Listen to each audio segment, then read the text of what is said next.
Oh my god, it's so over. Okay, so this has nothing to do with the movie, but I have recorded this like two times now, and they're both like 10 minutes, and I keep messing the audio up. I don't know what is going on. I think I finally fixed it. If it doesn't work, it's a whole thing. I think it's fixed. Okay, back to the movie. So, I just saw Avatar Fire and Ash, the third installment of James Cameron's Avatar little universe he's got going on.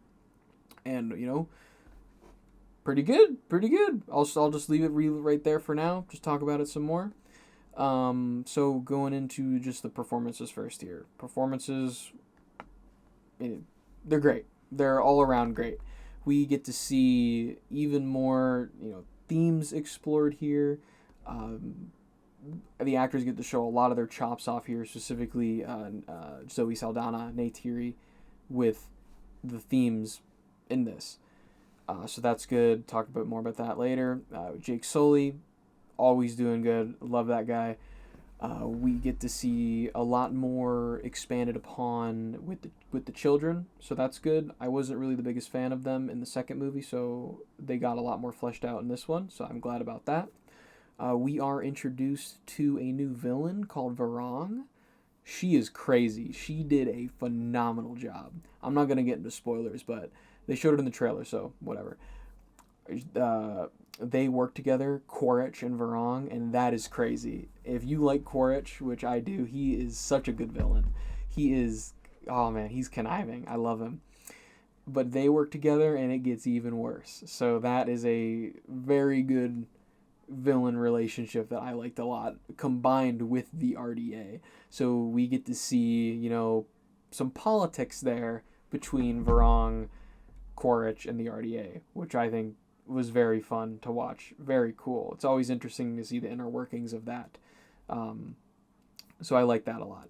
But we get to see the Navi world expanded a lot more here, which I think was awesome. That's really what I wanted because you can talk about this stuff all day. I mean, it's they have their own culture, they have their gods, they have their music, they have all this stuff that you can just infinitely expand upon. Introduce, we see new animals, or like new flying ones that we see with the wind traders, some other new fish people things that are awesome. So we get to see the world of Pandora, come more alive in this one, which I think is really sick. And again, this is a spectacle movie. James Cameron knows how to put butts in seats.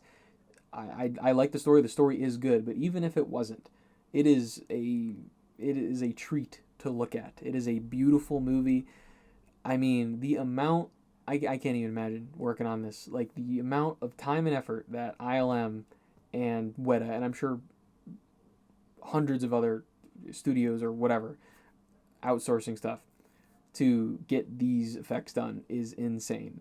I mean, the jump from one to two is crazy.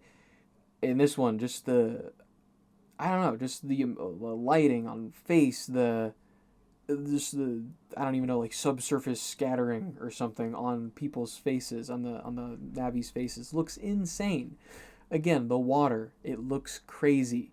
Specifically, there's some scenes where I swear they just put them in water just to flex their chops here because it truly looks crazy. Or just like hair effects. I mean, because like notoriously how hard hair is to like render. I mean, they're just having hair flopping around. It's crazy. So in this movie, we get to it's. I think it picks off like directly after the second one. I don't know, probably a few weeks. I don't know, maybe, but we get to see a lot of the same stuff kind of going on in the beginning as a Way of Water was. So that was interesting. We get a lot more expanded on the characters' individual stories, specifically with the children. There's a lot of character development with the kids, specifically Spider and Kiri and Loak. So Loak is the new narrator, and I really liked him. He was really cool.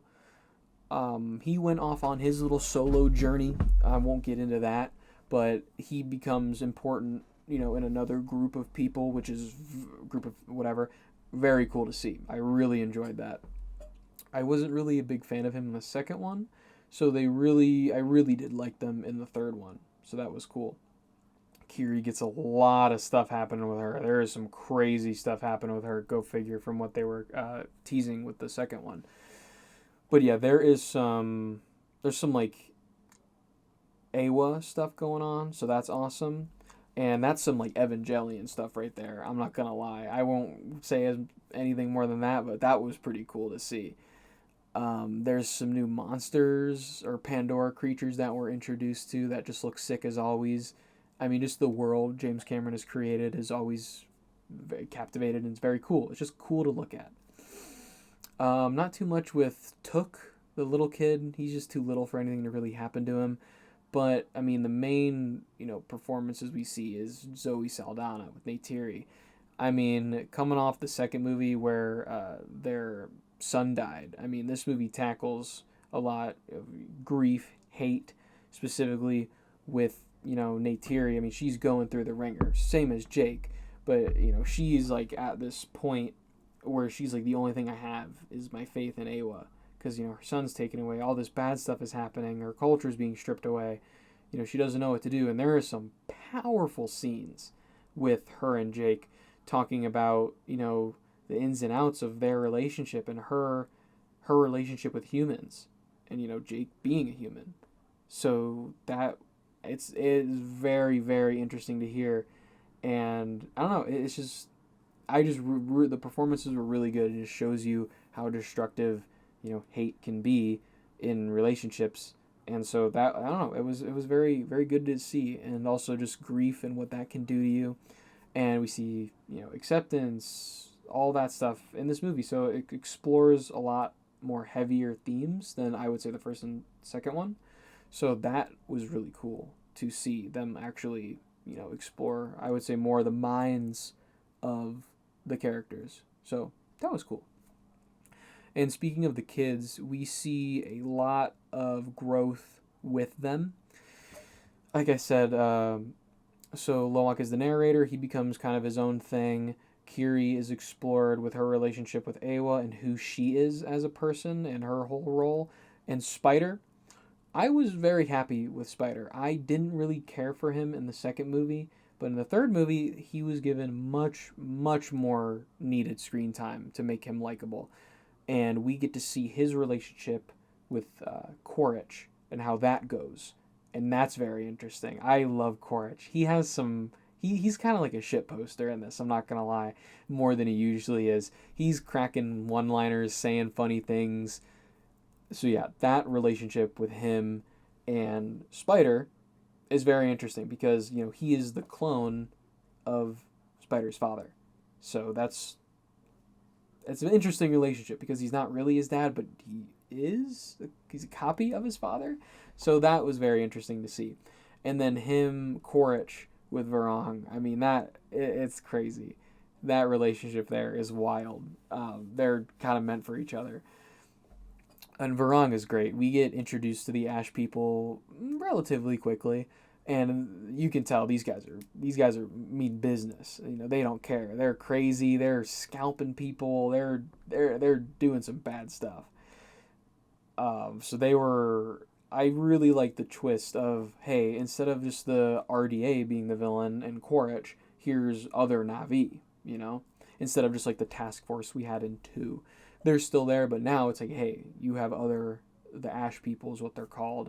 So we have them now. So now it's two groups versus just the Na'vi, Jake's people.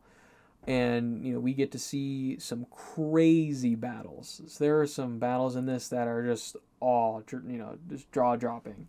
They look insane to see. With the amount of things just going on, the Na'vi flying, doing flips and stuff, people throwing spears, people shooting guns while riding it. It is very, very cool. Music is great as always. It's just very enthralling to see everything, happening. So yeah, I mean, overall, it is very good. I have very few nitpicks. Nothing story or acting wise. Just very few things that I have to talk about just because how I want to do these reviews.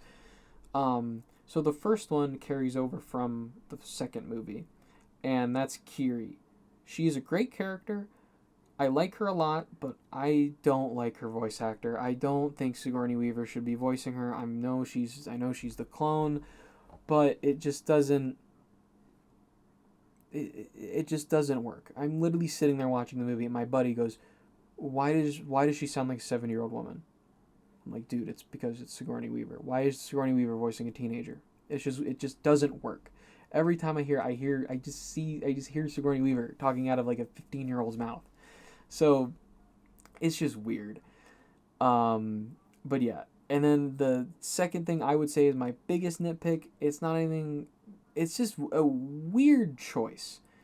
I'm sure I'll probably see it on like some corridor video on like why, or I'll maybe look it up. I don't know. But there's constant like frame switching. Now I don't know if it's like it goes to 24 FPS to like 24 FPS like motion smoothed, or like 30. I don't know. I don't really know what it is. But it'll go from like this like high fidelity 24 FPS type thing, with the slower shots or things that are more, were focused on the characters. It look great. Don't get me wrong. They all, both things look great. But then it will go to like a 30 FPS type thing, or motion smoothed during battles and running scenes. And that constant frame switching, I don't like it. I don't know if that's like my gamer vision or something stupid like that, seeing the frame rate. But I was talking to my buddies and they noticed it too. So I'm assuming most people that watch movies won't notice that. I don't know. I really don't. But I noticed it every single time. And it messed with my eyes. I didn't like it. But it's a nitpick. But again, it's there. It annoyed me throughout the whole movie. And this again, there was some weird projector stuff going on. Like every once like 30 minutes, it'd like be like a millisecond of like something like blue squares. Something wrong with the projector. I'm not putting that on the movie, but that did happen. But the frame rate, I'm a stickler for the frame rate. I would much rather it just be one, but not switching it. Or maybe if it's just for one long scene battle, but that is a complaint nonetheless. So overall, those are minor nitpicks. Again, I really enjoy this movie. I love the Avatar franchise. It's awesome. It's just really cool to watch. I hope this movie makes money, and there's a fourth, fifth, and sixth one. I feel like there will be a fourth one. I don't know about 5 and 6 though, depending on how much money they make. But James Cameron's the guy to do it, if there is one. So overall, I mean, this movie, it's better than the first two. It just keeps getting better. I would have no problem giving this a holy smokes level 9 out of 10. That's where I'd give it. It's good. Go watch it. I recommend it. So yeah, again, make sure to like and subscribe. If you have any movie recommendations, put them down below. And again, I'll see you guys in the next one. So hopefully this audio will work, or it's over. All right, I'll see you guys.